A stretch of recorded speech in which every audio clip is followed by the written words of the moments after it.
We're beginning here to look at a different idea around fraction. Yesterday we spent some time looking at part whole. For example, I think it was you guys again. You had like 3 parts of 5, and you drew it with the circle. And then Joe had the paper strips. Remember that with the paper strips? And he had like 3 of 7. Okay, that's a part whole notion, subconstruct of fraction. Our children learn that, and typically that's the only way they think about fraction. Here we're starting to look at what's called a quotient subconstruct, or partitioning. We're partitioning up. And the way you kept track of it is exactly the way kids do it. I get 1 piece, you get 1 piece, the third person gets 1 piece, and everybody gets their piece until you go to the next pizza. Then we divide it up. Everybody gets their piece again.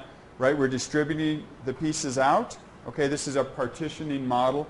Also talked about as a quotient model. So we're taking 3 and dividing it up by 7, or we get 3 sevenths. 3 divided by 7, 3 sevenths. Does that make sense? Each person gets 3 sevenths of 1 pizza. Okay?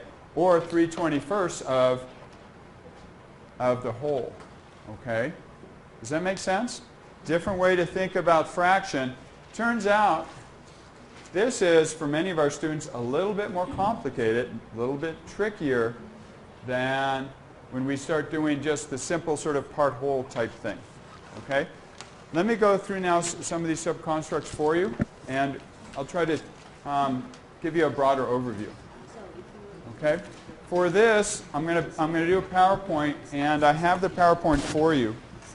So if everybody can take one of these, we'll talk about learning theory today, but right now, in the epistemological, we can think of, and this is the third bullet, these subconstructs. And the characteristics of different sort of ways of classifying rational numbers in terms of interpretations and treatments. So we're going to look at students developing the ability to move among these interpretations and understanding how these interpretations influence methods to solve a task. So the first one we've talked about is the part-whole subconstruct. This is the most commonly taught one. So most of us, when we first started learning fractions and when we first start teaching fractions, we do this. There's 3 parts of 5 total, or 3 parts of 7. Okay, 7 total, 3 part. We're going to eat 3 of 7, that kind of thing. And Lamont and others have found that if children develop a strong understanding of the part-whole construct, they're going to do well with equivalent fractions, usually fairly well positioned to understand equivalent fractions, and then working with addition and subtraction of fractions. A little bit more challenging when we get into multiplication and division of fractions. Okay? And this third bullet talks about it. The part-whole language or thinking doesn't really support understanding of fraction multiplication. So here's an example.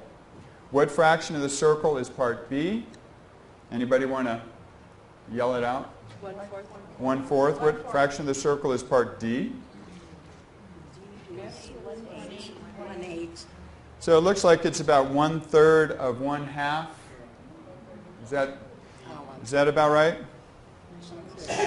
So D is in on the left side. It's maybe 1/3 of that half. What's 1/3 of 1/2? 1/6. Is that correct? Yes. So it's about 1/6. So it's about 1 of 6. Now, to be successful in this task, the student should understand that the parts into which the whole is divided must be of equal size. We've been talking about that pretty consistently since last night. We've got to have the parts be divided up and have the equal size. Now, the ratio subconstruct. In this one, we're comparing 2 quantities or 2 sets. Okay, so for example, we have 2 cars. Let's see. Well, we'll do an example in a minute. Let's talk about it for a second. I'm still waking up. I think the caffeine's still kicking in. But many believe that ratio construct is not emphasized enough in the school curriculum.